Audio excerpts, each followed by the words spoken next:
Усім прывітанне яшчэ раз, з вами по-ранейшаму Зміцер Лукашук. Мы працягваем абмяркоўваць падзею Беларусі і за яе межамі, і працягнем мы гэта абмеркаванне з нашым, фактычна ўжо рэгулярным госцем, што не можа не радаваць, кіраўніком народнага антыкрызіснага ўправлення і намеснікам кіраўніцы аб'яднанага пераходнага кабінета, сябрам каардынацыйнай рады Павлом Латушкам. Добрый дзень, спадар Павел. Добрый дзень, спадар Зміцер, вітаю ўсіх гледачоў і слухачоў. Першым мы пачнем, бо як пачне нас цікавосткамі і інсайдамі спадар Павел закидывать, забудуся прарэкламаваць, хаця можа быть у рэкламе яны ўжо і не патрэбныя, але тым не менш подписывайтеся на сацыяльныя сеткі YouTube канал Павла Латушки, не забываюся подписываться на YouTube канал Еврорада, ставьте свае падабайкі, націскайте на звоночек, расшэрвайте усё і паўсюль, калі для вас гэта бяспечна. Спадар Павел, і давайте я пачну трошачку, вярнуўшыся на пару дзён таму.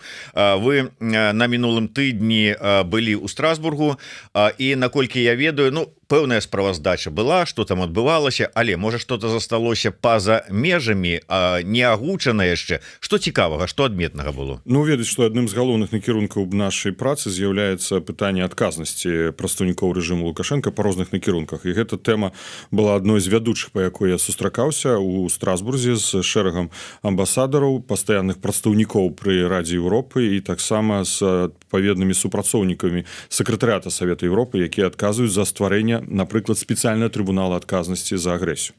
З амбасадарамі я больш прысвяціў увагі, каб гэтыя краіны, перадусім сябры Еўрапейскага Саюза, зразумела, сябры Рады Еўропы, далучаліся да афіцыйнага расследавання прокурора Міжнароднага крымінальнага суда справы о злачынствах супраць чалавечнасці на беларускім народзе, бо для нас важна матывацыя, большая матывацыя, так працуюць тэхналогіі, можа так назовем, у Міжнародным крымінальным судзе. Чым больш краін далучыцца да расследавання, тым хутчэй пойдзе разгляд гэтай справы. Дарэчы, вось учора я з пошты адабраў таксама адказ ад міністра юстыцыі Польшы, дзе мне праінфармавалі, што моя інфармацыя аб распачатку расследавання справы прокурорам па ініцыятыве Літвы была накіравана нацыянальнаму прокурору Польшы, якому даручана разгледзець тое, што я прапанаваў. А прапановваем мы, конечно, еўрапейскім краінам: далучайцеся, бо калі мы кажам пра дэмакратыю, дэмакратыя, якая не базуецца на праве, яна не можа існаваць. Гэта ўсё тады фейкавыя гісторыі, тады няма матывацыі ў нас, тых, хто змагаецца за справядлівасць, і няма матывацыі перадусім у грамадства, якое тады застаецца ў разгубленасці, у што верыць, што можна толькі выключна сілай вырашыць нейкія пытанні, ці ўсё ж такі правасуддзем. Я тут не стаўлю знак роўнасці сілы ці правасуддзя, але перадусім, калі мы будуем дэмакратыю, мы разумеем, што мы хочам, каб было закон, каб было права, каб ўсё базавалася на міжнародным праве. Што тычыцца спецыяльнага трыбунала? Вось тут можа расказаць інсайды. Скажу так, не зусім можа мяне матывуючая інфармацыя, якую я атрымаў. Я сустракаўся менавіта з генеральным дырэктарам, які адказвае за правы чалавека і правасуддзе Савета Еўропы. Ён фактычна адказвае за ўвесь працэс стварэння, ўжо фармалізацыі стварэння спецыяльнага трыбунала адказнасці. Перадусім мы абмеркавалі адказнасць Лукашэнкі. Яшчэ раз звярнуў увагу, і ён гэта пацвердзіў, што з улікам тых рашэнняў, якія былі прыняты па ініцыятыве нашай дэлегацыі ў парламенцкай асамблеі Рады Еўропы, Коордынацыйная рада, яшчэ раз звяртаю увагу, дзякуючы таму, што там ёсць Коордынацыйная рада, маёй асабістай ініцыятыве нашых юрыстаў былі ўнесены адпаведныя папраўкі ў дакументы, якія даюць правыя падставы, каб будучы спецыяльны трыбунал разглядаў адказнасць Лукашэнкі. Але і тут ёсць разумение, і гэта добра. Паінфармаваў, што мы збіраем доказы, як ужо Народнае антыкрызіснае ўправленне, як экспертная арганізацыя, мы не палітычная арганізацыя, доказы, якім чынам, каму перадаваць, у якім часе, каб гэта ўсё трапіла ў адпаведныя рукі. І таксама акрэслілі тут працэдуры. Я думаю, важным будзе накірункам для нас Украіна, генеральны прокурор Украіны, сёння той, хто вядзе адпаведнае расследаванне ўжо па факту агрэсіі, і будзе збіраць і збірае гэтыя доказы, але не толькі, пазней, конечно, гэта будуць і прокуроры спецыяльнага трыбунала. Фактычна, наколькі я зразумеў, Савет Еўропы, які ўжо падпісаў пагадненне з Украінай, і за гэта галасавалі каля 40 краінаў Савета Еўропы за стварэнне менавіта спецтрыбунала, гатовы хоць заўтра пачаць працу спецыяльнага трыбунала. Але дзеля таго, каб ёсць нават ужо згода з боку Нідерландаў, хаця была занепакоенасць у нідерландскага боку, яны разумеюць, што фактычна ствараючы яшчэ адзін міжнародны судовы інстытут, які будзе фокусавацца на першых асобах Расіі, Беларусі, магчыма, Паўночнай Карэі, я тут не буду трактаваць як юрыст-міжнароднік, але так упісана ў дакументах Рады Еўропы, гэта заўсёды павялічвае рызыкі для тых людзей, якія будуць працаваць пракурорамі спецтрыбунала і суддзямі спецтрыбунала. Значыць, узнікаюць пытанні бяспекі як для людзей, так і ўвогуле для інстытута. І Нідерланды як бы ставілі такія заўвагі, наколькі так неафіцыйна, я магу сказаць, я не буду тут сцвярджаць, каб пазней мне дыпламаты нідерландскі не абвяргалі. Неафіцыйна такія чуткі хадзілі, што яны ставілі пытанне. Наколькі я зразумеў, все, пытанне вырашана, як бы працэс пайшоў. Але каб юрыдычна запрацаваў гэты спецтрыбунал, павінна адбыцца падпісанне гэтых дакументаў і ратыфікацыя. На сённяшні дзень ратыфікавала толькі адна краіна – Эстонія. 16-17 краінаў задэкларавалі гатовасць далучыцца. Это значыць, яшчэ нават няма працэсу ратыфікацыі. А вось калі адбудзецца ратыфікацыя, ўжо хаця бы 16-17 краінамі, як мне было сказано, тады ўжо спецыяльны трыбунал можа рэальна пачаць працаваць.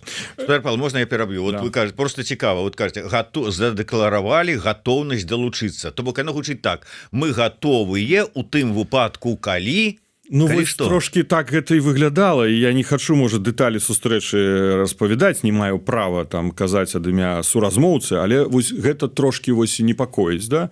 Конечно, вельмі важна, што мы абмяркоўвалі, каб да спецтрыбунала далучыліся, падпісалі і ратыфікавалі дакументы самыя буйныя уплывовыя краіны. Напрыклад, давайте назовем Францыя, Германія, Великабрытанія, Італія. І вось калі яны будуць тымі, хто першы гэта зробіць, яны пацягнуць усю, як кажуць, калону, махавік пачне працаваць. Вось гэтае пытанне стоіць яшчэ раз. З пункту гледжання арганізацыйна-тэхнічна ён можа паўстаць хоць заўтра. З пункту гледжання выканання ўсіх юрыдычных працэдураў гэта яшчэ некаторы час. У маі адбудзецца паседжанне камітэта міністраў Савета Еўропы, дзе будзе абмяркоўвацца гэтая сітуацыя. Ёсць спадзеў, што падчас гэтага камітэта міністраў Савета Еўропы, дарэчы, на апошнім выступала Светлана Ціханаўская, там будзе прынята ўсё ж таки рашэнне шэрагам краін і пачнецца ўжо канкрэтныя юрыдычныя дзеянні. Да? Што прасілі нас прадстаўнікі Савета Еўропы? Каб мы таксама адвакатавалі з улікам ролі дэмакратычных сілаў, з улікам таго, што мы маем сваю дэлегацыю у парламенцкай асамблеі Рады Еўропы. Фактычна, можна так сказаць, трошки на выраз члены парламенцкай асамблеі Рады Еўропы, мы можам сустракацца з іншымі дэпутатамі. І вось зараз адбудзецца сесія чарговая парламенцкай асамблеі Савета Еўропы, дзе мы будзем фокусавацца гэтае пытанне. Другая тэма – гэта украінскія дзеці, і Савет Еўропы намагаецца шмат рабіць дзеля таго, каб вяртаць украінскіх дзяцей, якія былі прымусова вывезены, і вельмі прасіў нас перадаць даступную інфармацыю. Адзінае, што мы тут абмежаваны, мы не можам перадаваць персанальныя дадзеныя, ты, які мы перадалі ў офіс пракурора міжнароднага крымінальнага суда, але ту інфармацыю, якую, з пункту гледжання непарушэння стандартаў міжнароднага крымінальнага суда перадаць па украінскім дзецям мы можам, мы абавязкова перададзім. І на мінулым тыдні я таксама сустрэўся са спецыяльнай пасланніцай па вяртанню украінскіх дзяцей парламенцкай асамблеі АБСЕ. Там мы, дарэчы, маем шэдоу дэлегацыю, ценевую дэлегацыю, якая складваецца з чальцоў Коордынацыйнай рады, яшчэ раз падкрэслю, чальцоў Коордынацыйнай рады, калі хтосьці пытае, па што гэта ўсё трэба, аб'яднанага пераходнага кабінета, офіса Ціханаўскай, інстытутаў, і яна звярнулася, дарэчы, дапамагала мне Александра Мамаева, можна сказаць, канкурэнтка на выбарах, але я ўзгадваю, дзякую за гэта, як кіраўніца ўжо нашай дэлегацыі ў ПАРЭ. І ў меня адбылася сустрэча са спецыяльнай пасланніцай, і яна таксама звярнулася з просьбай, бо нарыхтуе спецыяльную справаздачу ад імя АБСЕ аб украінскіх дзецях. І там важна, каб была падсвечана і задакументавана, прадстаўлена роля Лукашэнкі і яго памагатых у гэтым. Так што вось па гэтым кірунках адказнасці праца праактыўна працягваецца. Зараз, конечно, калі ўжо вяртаемся да беларускай справы, канкрэтна злачын супраць чалавечнасці, галоўнае гэта як мага максімальна сустракацца з дэпутатамі розных парламентаў, з міністрамі, прадстаўнікамі міністэрства замежных спраў розных краінаў, міністрамі юстыцыі і прадстаўнікамі міністэрства юстыцыі розных краін. Трэба правесці адпаведную канферэнцыю, семінар, дзе яшчэ раз распавесці аб тым, якая праца ўжо робіцца на гэтым рэчышчы дэмакратычнымі сіламі і звярнуцца з просьбай да партнёраў падтрымаць гэта. Я разумею, што рэжым будзе гэтаму просто супрацьдзейнічаць. Рэжым таксама грукаецца ў дзверы і Парыжа, і Берліна, і Варшавы, і Вільні. А чаму ён грукаецца? Таму што ён хоча гэтаму перашкодзіць. Лукашенко не хоча, каб іншыя краіны да гэта далучылись. Так што у нас зараз будзе такое змаганне. Каб у нас сілы было больш, прагаласуйце на выбарах за Координаційную раду. Прагаласуйце за наш спіс. Прагаласуйце ў прынцыпе за Координаційную раду. Будзе вашых галасоў больш, у мяне будзе больш права прыходзіць, напрыклад, да кіраўніка дэлегацыі Бундестага у Парэ, ён адначасова старшыня групы Бундестага па дэмакратычнай Беларусі, і казаць ему: мой калега, ты дэпутат, і я дэпутат. Я да цябе звяртаюся. Вы ж дэмакратычны ўрад, дэмакратычная краіна. Рабіце гэтыя крокі. Больш голаса будзе. Ён будзе гучнейшы, мацнейшы. Гэта так, мне здаецца, лёгка зразумець. Пытанне з нагоды вось далучэння буйных краінаў да вось гэтага раскруткі махавіка, як вы сказалі.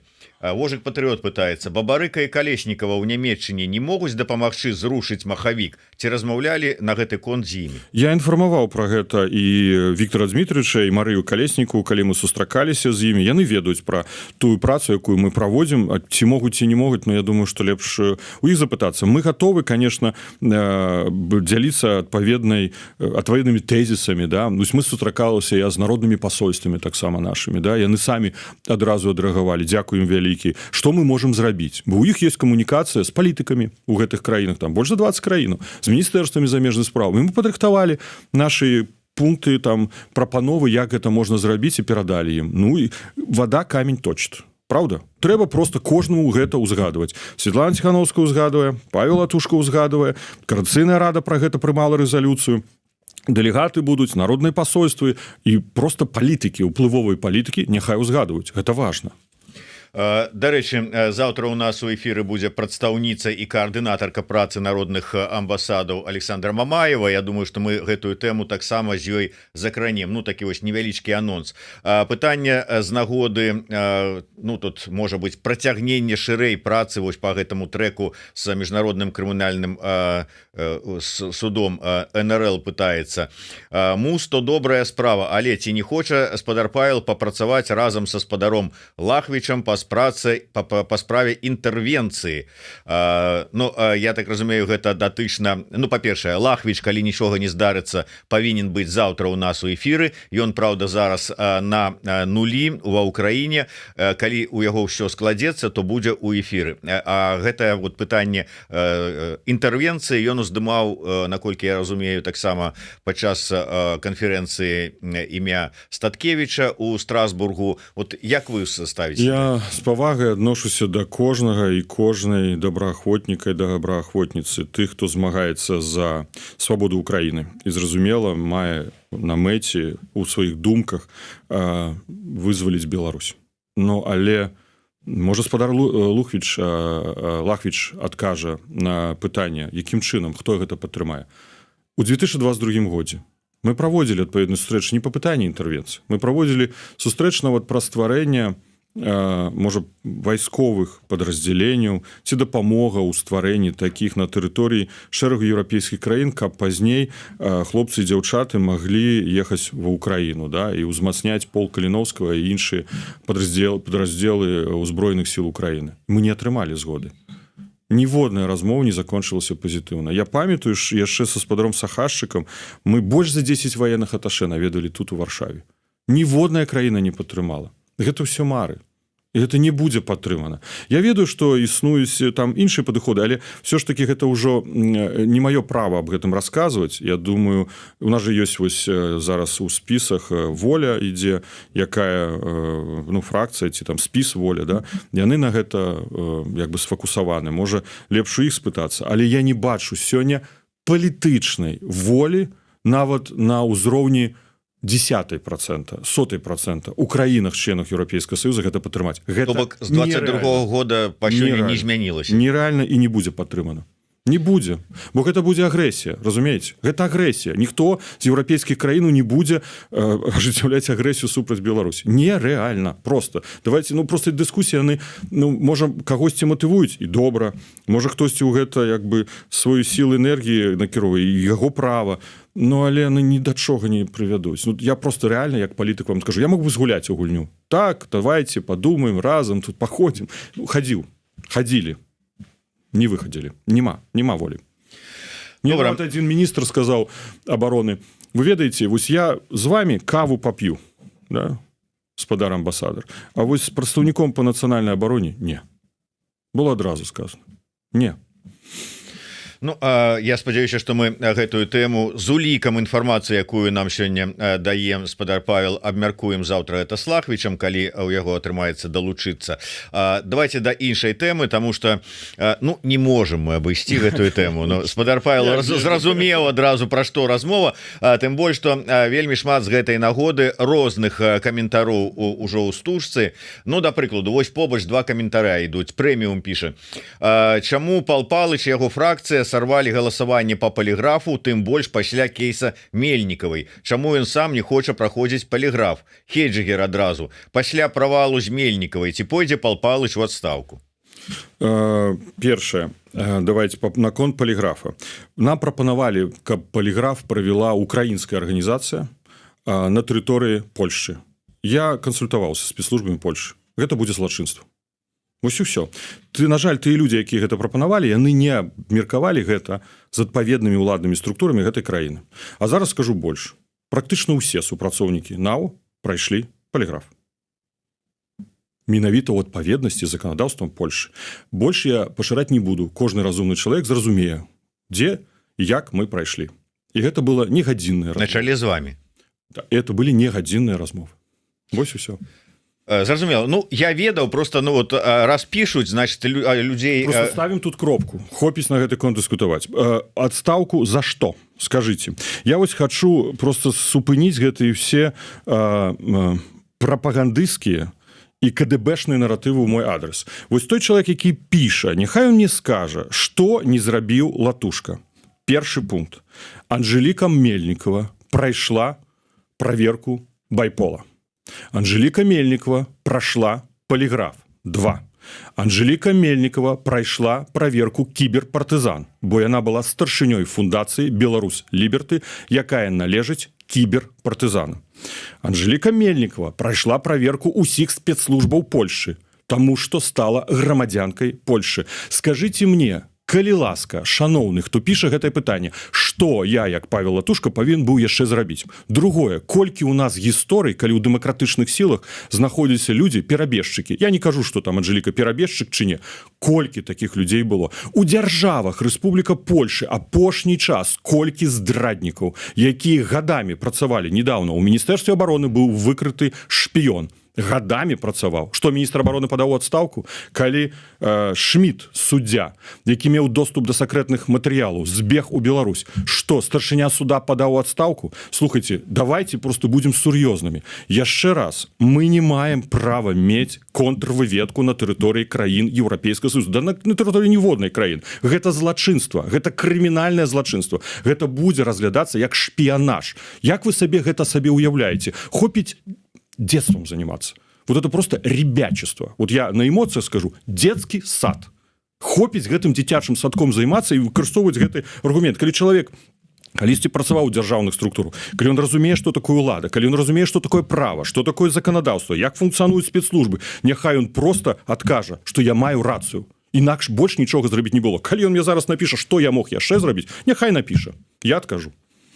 Ну вось калі б былі гэтыя людзі і канкрэтна один чалавек, якога мы з вами ведаем, выказвае вам такія прэтэнзіі, балатаваўся і гэтым разам у Координацыйную раду, вы маглі на дэбатах сустрэцца з ім. Ён просто працуе ў інтарэсах КДБ. Давайте так, самая моцная каманда ў Координацыйнай радзе сёння якая? Павла Латушкі, якая дамагаецца справядлівасці, якая давяла сітуацыю да міжнароднага крымінальнага суда, узбуджана справа, якая ўнесла папраўкі дакумент па спецтрыбуналу адказнасці, што Лукашенко будзе адказваць за агрэсію, якая перадала матэрыялы за крадзеж украінскіх дзяцей, якая займалася санкцыямі на самалёты Лукашэнкі. Хто санкцыі зрабіў? Колькі раз я ў эфірах расказваў гэту гісторыю? Зараз мы абмянялі на палітвязняў. Калі на ўгнаенні? Хто дабіваўся ў 21 годзе? Абмянялі на палітвязняў. Вы што, не разумееце, чаму КДБ працуе так сістэмна супраць нас? Чаму супраць нас працуе КДБ, военная выведка і выведка Міністэрства ўнутраных спраў? Вы ведаеце, што зараз 5 крымінальных спраў разглядаецца Нацыянальнай прокуратуры Польшы у сувязі з пагрозамі для мяне розных дзеянняў. Одна крымінальная справа у сувязі з спробамі вярбоўкі не менш чым 15 чалавек, спробамі вербоўкі. Военны прокурор ідзе справу. Вы думаеце, гэта жартачкі? Вы думаеце, што просто так, што Латышка такі дрэнны, што ён памылкі робіць? Таму што супраць нас махіна працуе, спецслужбу з агромным ресурсам, грошы выдаткавалі мільёны, у некалькі разоў больш, купляюць людзей, што асудзілі гэтага хлопца, які на мяне напаў у Варшаўскім універсітэце. Яго ўжо прызналі вінаватым, абвінавачаны прысуд уже уступіў сілу. За грошы купілі, ён напаў. Вы разумееце, колькі мне перад тым, як усё пайшло па мельніку, мне напісала КДБ. Яны пішуць пастаянна: мы цябе ніколі не заставім. Вось і ўсё. А я кажу: ідзіце. Я буду далей весці барацьбу. І буду весці барацьбу да таго моманту, пакуль не пабачу Лукашенко ў судзе.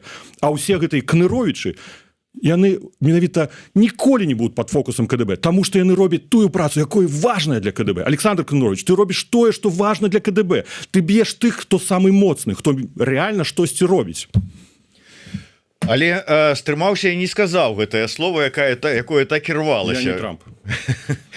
Тым не менш, спадар Павел, некалькі момантаў, скажем, прачытаў такую фразу: калі была Мельнікова ад пачатку агентам засланым, якая прайшла вот усе праверкі, ўсё, пераиграла, значит, КДБ, значит пераиграла. Значится, да. Молодцы. Але кого пераиграла? Нас ці спецслужбы Польши? Да ўсіх, і нас, і іх таксама. Але напісаў аўтар допіса: больш страшна, калі чалавек у пэўны момант зразумеў, што большы профіт яму будзе, калі вот ён зробіць вот так вот і, скажем так, нешта прыхопіць і вернецца туды з грашовай дакументам. Реально паглядзім, што адбывалася. 14.03 я выходжу ў эфір Белсата, ранішняя праграма, пасля таго, як з пошты забраў адказ Нацыянальнай прокуратуры Польшы тым, што следства ўжо год ідзе па Анжэліцы Мельнікавай, што яна з'яўляецца пашкадаванай асобай. Артыкул 189, да, не памыляюсь. Пашкадаваная асоба. Я агучваю, і што прокуратура піша, што мы робім усё дзеля таго, каб усталяваць прычыны, чаму яна выехала з Польшы, і усталяваць яе месцазнаходжання. Я гэта агучваю. Што адбываецца? 17.03 Балаганаў атрымлівае фотаздымак. Это же адказ быў каму? Мне і Нацыянальнай прокуратуры Польши. Я гэта агучыў, а прокуратуры Польши сказалі: ну так вось глядзіце, мы вам показываем, дзе яна, вось фотачки, да. Далей, я не аднойчы прасіў публічна: покажите фоту Мельнікавай. Я хацеў, каб яе показалі. Што бы гэта не каштавала мне палітычна, таму што я хачу ведаць, што она жывая. Ці ведаем мы на сённяшні дзень, што она жывая? Пакуль не упэўнена. Наступнае. 2 красавіка я даю вялікае інтэрв'ю Цэнтр Европы, якое это польскі партал, і пазней перадрукоўвае Онет.пл. Гэта адзін з самых папулярных польскіх парталаў, дзе расказваю аргументы, што Анжэліка Мельнікава зрабіла за час кіравання Координацыйнай рады. І кому она дапамагала? Кіберпартызанам. Кому она дапамагала? НАУ, да? Ці магла быць яна в фокусе? Ну, ці она магла стварыць нам шмат шкодаў падчас гэтай працы, але ж чамусьці не стварыла, да? У апошні момант гэта штосьці адбылося. Пасля гэтага 4 красавіка публікуюць одно паважанае выданне, не публікуе, а кажа, што нам поступілі дакумент, што накупіла 2 кватэры і яшчэ 3 атрымала. Ну давайте так рэальна паглядзім. Якая мэта? Мэта дыскрэдытаваць выбары, бо якраз толькі было аб'яўлена, што мы стартуем выбары ў Координацыйную раду. Пазней адвярнуць увагу ад саміх выбараў, знішчыць Координацыйную раду і моцна ударыць па Латушку і руху за свабоду, па нашай кааліцыі, у тым ліку па нашай камандзе. І ўсе, хто купляе зараз гэты наратыў, ён фактычна дапамагае КДБ рэалізоўваць гэты наратыў. Я скажу так, калі публікуецца такі матэрыял. Мне здаецца, вельмі важна, каб СМІ крытычна таксама да гэтага паставіліся, бо я зараз чытаю ў ліберальнай расійскай прэсе просто перадрукоўкі матэрыялу. Усе просто ўзялі і перадрукавалі. Но ніхто чамусьці не ўключыў як бы розум і падумаў, так гэта же якраз старт кампаніі. Гэта якраз тады, калі было заявлена, што наш спіс быў зарэгістраваны. І гэта таму і зразу же быў зроблены удар. Раней, мінулы год, што Лукашенко сказаў?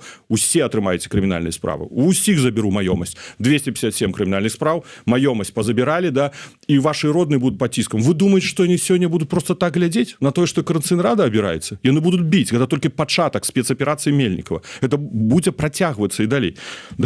Ну, глядзіце. Нібы скрала 150 тысяч, а кватэру накупіла на 400 тысяч.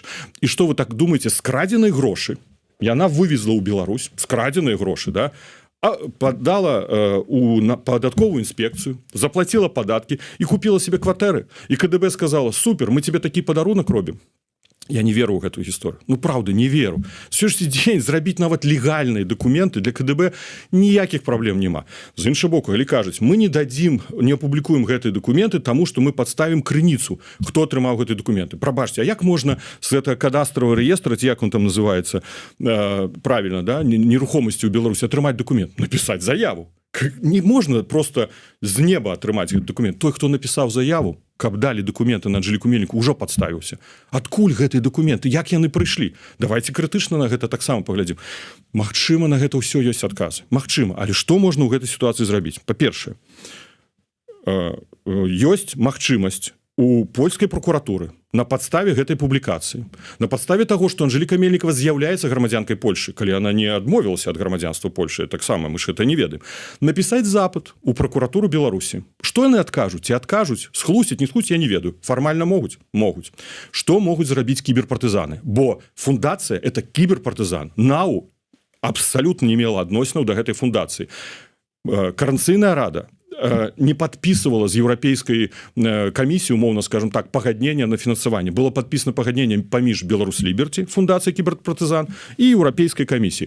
Калі грошы скралі, я лічу, маюць права кіберпартызаны падаць заяву ў прокуратуру аб махлярстве альбо о крадзежы сродкаў. Што можа зрабіць журналіст? Я не буду ніколі нікаго прымушаць, незалежная журналістыка, маюць права, што рабіць і пісаць тое, што трэба. Але журналіст мае права перадаць гэтыя дакументы каму? Таксама прокурору, якой вядзе следства. Калі я зараз чую, столькі разумных людзей кажуць, а я адразу ведаў, да ў мяне была інфармацыя, што на ў Беларусі. Слухайце, а чаму ў прокуратуру не звярталіся? Чаму вы кажаце зараз, мы ўсё гэта ведалі? Чаму, калі 100 разоў я паўтараў, што ёсць афіцыйнае следства, прокурор, нацыянальны прокурор Польшы вядзе, агентства ўнутранай бяспекі, перадайце туды матэрыялы. Чаму вы іх не перадаеце?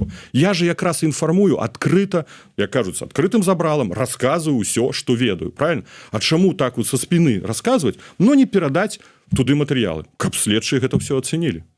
Разумееце? І зноў жа такі, ставіць нам у віну, што мы павінны былі тут займацца контрвыведвальнай дзейнасцю, ну это просто дзіцячество. Другі дзень запар, калі ўзнікае тэма Мельнікавай, чамусьці прыходзяць пад рознымі нікамі каментатары, якія дублююць бясконцую колькасць раз пытання. Дык я не зразумеў, скрала яна грошы ці не? Ну, по-мойму, ужо год як сказалі, што 150 тысяч, якія былі выдаткаваныя на Координаційную раду, зніклі разам з Мельнікавай. Якога адказу яшчэ вы хочаце? І вы ўжо Зміцер завёўся, прабачце. Мы зараз, як Лахвіч у свой час трыбуну на канферэнцыі разбіў, мы зараз тут стол разаб'ем у студыі з вами. Спадар Павел, ўсё ж такі, то бок вы не... Яшчэ раз по поводу Кныровіча, я не абвінаваціў тым, што ён працуе на КДБ, ён працуе ў наратывах КДБ. Вось гэта. І гэты чалавек няхай са справаздачыцца, што за 2 гады он зрабіў у Координаційнай радзе. Нічога. Я адзіная фракцыя, ну, разам, я скажу, не будзем казаць, што адзін з еўрапейскім выбарам, з моладзевым наступам, хто штосьці стараўся рабіць у Координаційнай раді, это былі мы. Гэтая фракцыя, і это трэба публікаваць, бо прэса пра гэта не хоча пісаць. Прэса чамусьці зыходзіць у бок, што, напрыклад, фракцыя Кныровіча, дзе ён быў лідарам, не галасавала, не хадзіла на паседжанні, ігнаравала нават рэзалюцыю ў падтрымку вызвалення палітвязняў, калі мы дзякавалі Злучаным Штатам Амерыкі за тое, што адбылося. Не, ім ніколі гэта не было патрэбна. Зараз будуць расказваць. Ён выдатны журналіст. Нават калісьці мне мама пытаецца: а што ты его праграмы глядзіш? Да, гляжу. Александр Ильич, гляжу, цікавыя праграмы. Ну што ён робіць у палітыцы? Я разумею, што ён робіць у інтарэсах просто спецслужбы. Вот просто наратывы гэта разганяе. Да мяне ніякія асабістыя прэтэнзіі, бо прыйшоў калісьці да мяне ў НАО, попрасіў вялікую заробак. Я сказаў, у нас няма такіх заробкаў. Так што, Александр, можа, з гэтага прычыны? Ну, растлумачце людзям. Чаго вы Ён же пісаў у Координаційнай рады пасты. Ён адным пасце мог 6 разоў моё прозвішча ўзгадаць. 6! Што, аднаго разу не хапала? Што такое? Што ён ад мяне хоча? Я, калі яго бачу, руку паціскаю. Ён выходзіць у эфіры і пачынае ў каментарах, і пачынае. Абразіўся, калі я ў вас пытаўся, як можа працаваць журналістам Еўрарады Кныровіч палітык. Таксама ж абразіўся, я думаю. А як можа працаваць фактычна міністр Латушка і дэлегатам Координаційнай рады? Ну, тут утрырую, конечно, працаваць. Тут я згодны, вось тут я згодны. Тут не зусім правільна. Я думаю, просто не хапае рук. Не хапае ўсё ж таки тых, хто гатовы пайсці яшчэ раз адкрытым забралам у парламенцкай асамблеі Рады Еўропы і там прасоўваць пытанне адказнасці. Ну, гэта же рызыкі. Разумееце? Лепш, каб, конечно, міністр, ён можа быць і мае права быць дэпутатам парламента. Я рады таму, што чальцы і чаліні кабінета ідуць на выборы. Практычна ўсе.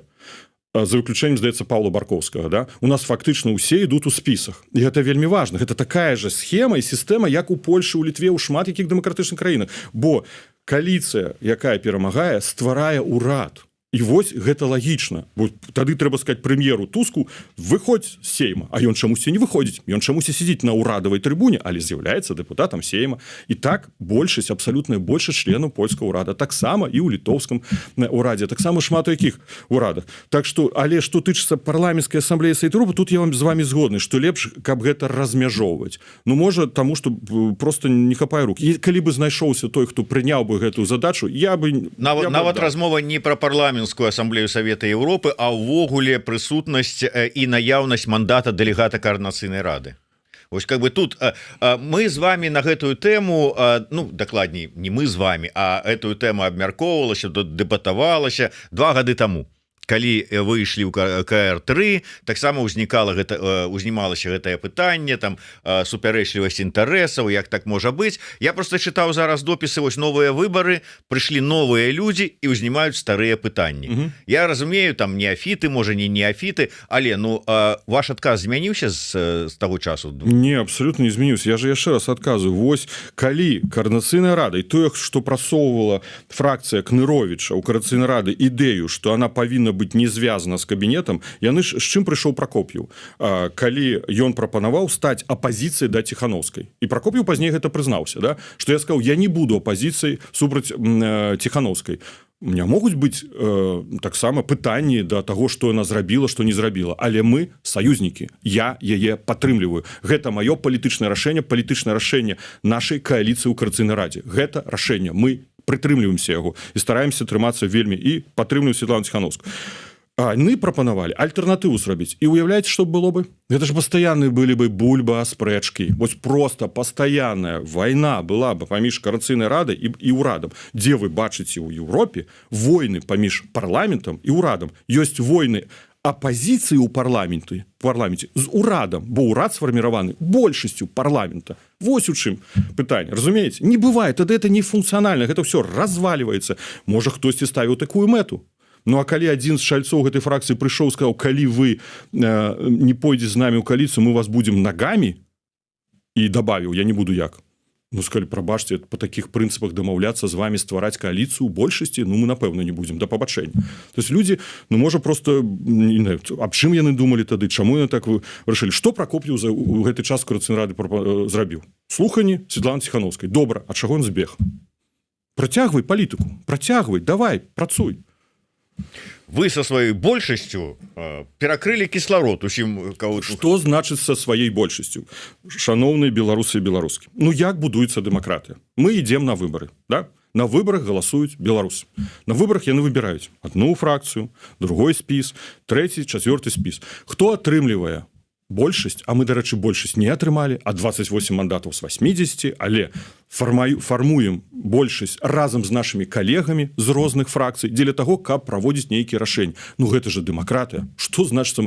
Тое самае меў блок Прокоп'ева і Егорова, Кныровіча зрабіць сваю большасць, просто пайсці. Не дамовіліся з фракцыяй Латушка Рух за свабоду, да? Ідзіце да моладзевага наступа, да еўрапейскага выбара, да Волі, да Мартынавай, дамаўляйцеся, і у вас будзе большасць. Все, і тады вы можете ўплываць на Ціхановскую, на кабінет, каб ён, напрыклад, нават змяняў сваіх прадстаўнікоў. У вас атрымліваецца гэтая большасць. Калі вы прайгралі ў апазіцыі, ну тады прызнайце, што вы ў апазіцыі, а не спрабуйце людзям прадаць наратыў, што тут хтосьці кантралюе большасцю. Так, ва ўсіх дэмакратах кантралююць большасцю. Вы зараз Орбан кантраляваў 16 гадоў і парламент, і ўрад. Вось пытанне, калі ён прайграе, прыйдзе апазіцыя, і лідар апазіцыі стане кіраўніком урада, бо ў яго будзе большасць. Ну так дэмакратыя будуецца праз парламент, разумееце, праз выбары, нема другіх схемаў. Хочам, каб зверху все было. Ну тады-то ў Беларусь трэба ехаць. Спадар Павел, коротка на гэтае вось пытанне. Частка, ну скажем так, вядомых персон і не толькі узгаданыя там Прокоп'еў, Кныровіч з Егоравым, але і там, скажем, Бабарыка, Калеснікава, Знак, Севярынец, там іншыя у гэту координацыйную раду не ідуць. Тым не менш, з другого боку я гляжу спісы, вельмі шмат новых, але цікавых асобаў. На ваш погляд, страчвае координацыйная рада ад таго, што... Страчваюць тыя палітыкі, якія не ідуць. Гэта як у спорце. Трэба заўсёды здаваць наратывы.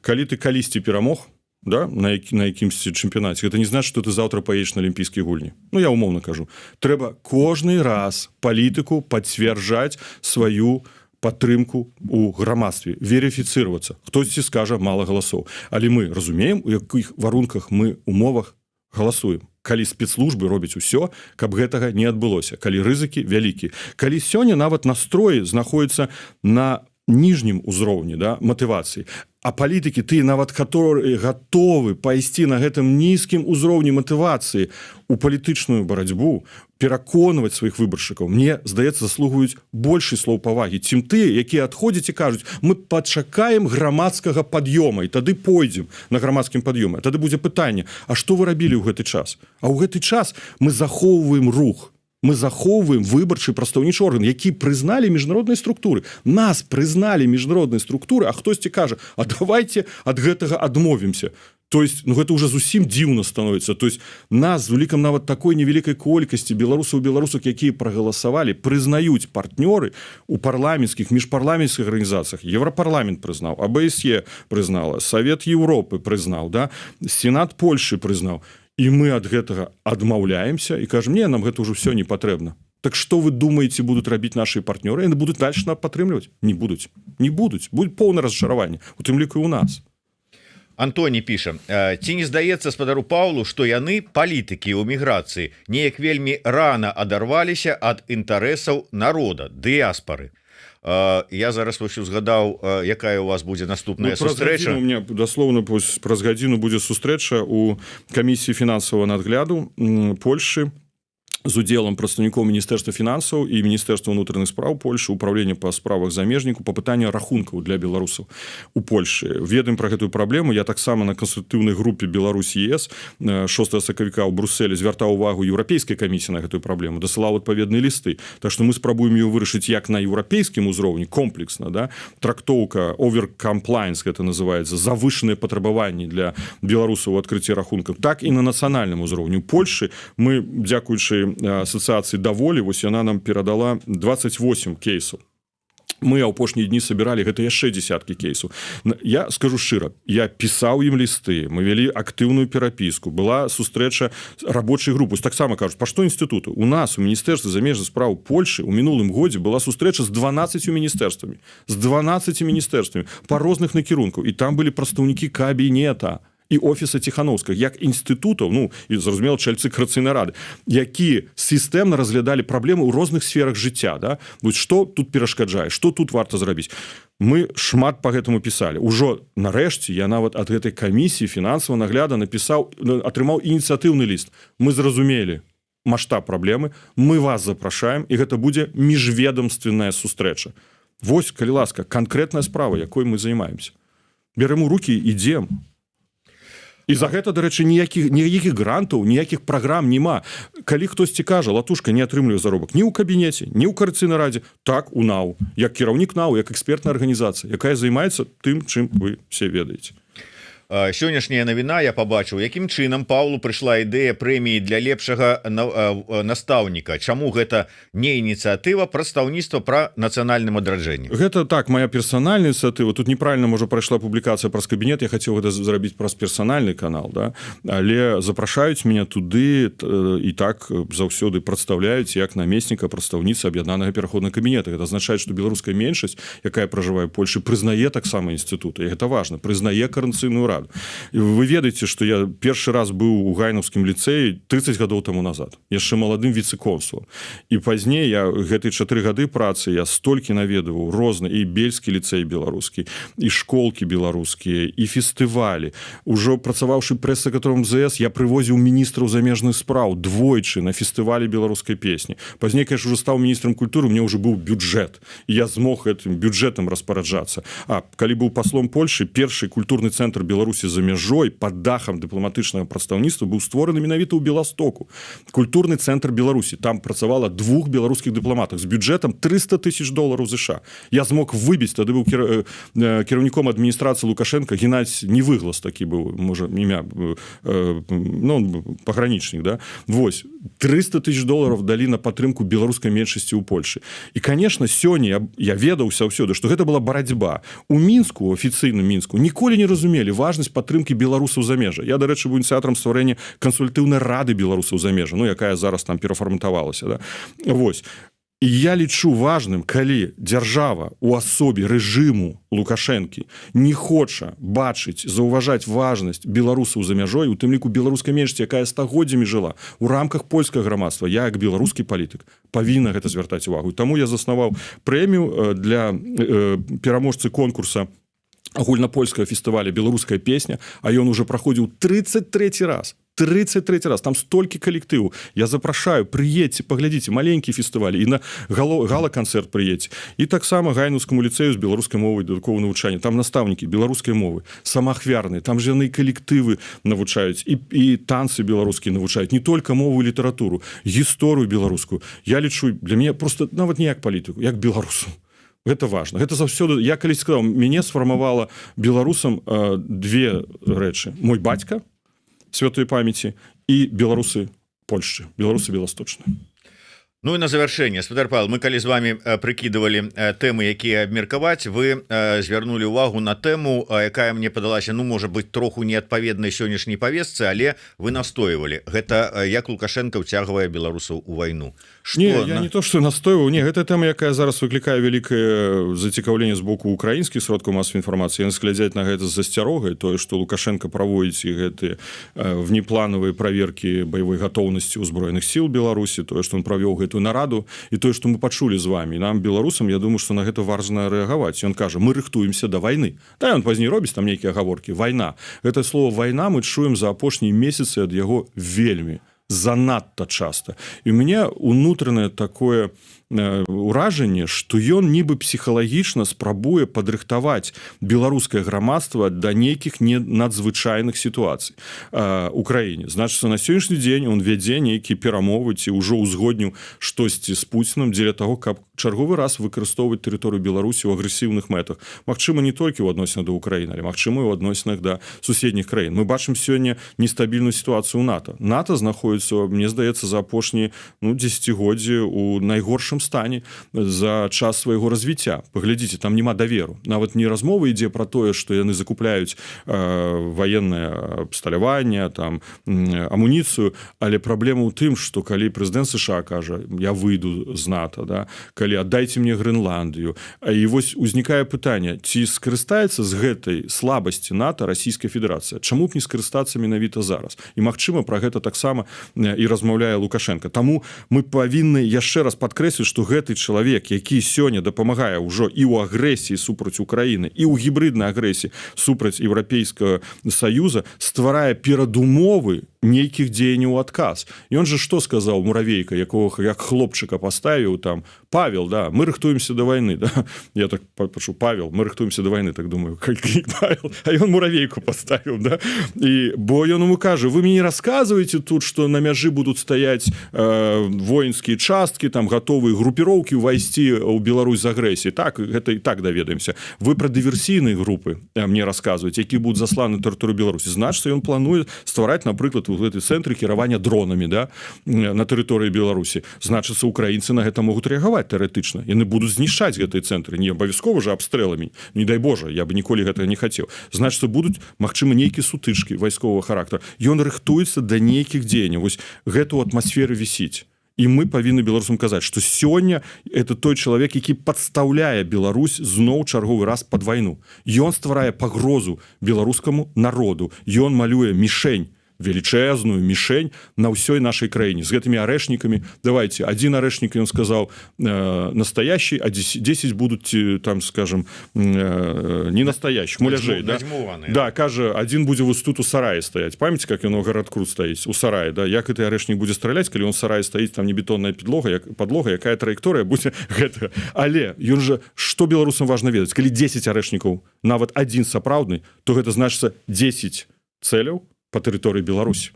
І гэта робіць усё Лукашенко. Ну это ж таксама трапляе под транспамежныя нейкія злачынствы ці не? Такія дзеі? Не, это не транспамент, это уже удзел у агрэсіі. Это зноў прадстаўленне тэрыторыі Беларусі для ажыццяўлення агрэсіі ў адносінах трэцяй краіны. Гэта яшчэ раз доказы агрэсіі. Ну то бок яшчэ адны там тэшачка з матэрыяламі для Гаагі. Нет, спецтрыбунала агрэсіі. Спецтрыбунала агрэсіі супраць Украіны. Вось менавіта туды гэтыя матэрыялы і пойдуць. Яшчэ раз, што тычыцца вось Мельнікаў, я хацеў бы на завяршэнне сказаць. Я думаю, што тое, што мы з вами сёння размаўлялі, вельмі уважліва глядзела КДБ. І мы пасля гэтай размовы будзем ад іх атрымліваць яшчэ месседж. Магчыма, ее заўтра пакажуць нам з дзецьмі. Магчыма, я кажу, Маркаў з ёй зробіць інтэрв'ю. Гэта ўсё спецаперацыя, якая пачалася нейкі час таму, мы не ведаем, з якога дня. Да? Я думаю, что гэта можа там пачатак 2025 года, і яна працягваецца. Чамусьці быў вялікі перапынак, год быў перапынку, правда, нічога ж не было. Вось дзе яна знікла, што з ёй адбывалася. І зараз гэта спецаперацыя, я думаю, будзе працягвацца бліжэй да выбару Коордынацыйнай рады. Відаць, скіраваная не толькі супраць Коордынацыйнай рады, але і супраць вас і вашага спісу, вашай фракцыі. Я спадзяюся, што разумныя людзі ў большасці, яны ўсё гэта разумеюць. Ну, а палітыкі, як і маюць права выкарыстоўваць гэта супраць нас, няхай выкарыстоўваюць, толькі адзіна я іх прашу, так, ну, зрабіце вы штосьці. І тады я зразумею, а то вы толькі займаецеся, у нас тут есть один блогер такі, якому я сказаў, зрабіце 10 рэпартажаў супраць Лукашэнкі, тады я з вами буду размаўляць. Он сказаў, не. І ён не зрабіў ніводнага рэпартажа супраць Лукашэнкі, ён толькі б'е па дэмакратычных сілах, па інстытутах, па палітыках. Прабачце, так для каго ён працуе? Для каго? Ну, я думаю, пытанне рытарычнае. Для дыаспоры выкрывае вот махлярства вот ваше вообще вот. Дякую вялікі. Павел Латушка, яшчэ раз нагадываю, подписывайтесь на социальные сетки и YouTube канал Спадара Павла. Не забывайте подписываться на YouTube канал Еврорады. Спадзяюся, неўзабаве, можа праз які тыдзень мы яшчэ сустрэнемся са Спадаром Павлом Латушкам тут у студыі Еврорады. Дзякуй Богу, хоць стол не зламаў сёння, хоць эмоцыі былі вельмі гарачыя. Прабачце яшчэ раз за эмоцыі. Да, ўсё нормально. Мне наадварот падабаецца, калі вы эмацыйна так заводзіцеся. Дзякуй, да сустрэчы. Дзякуй вам.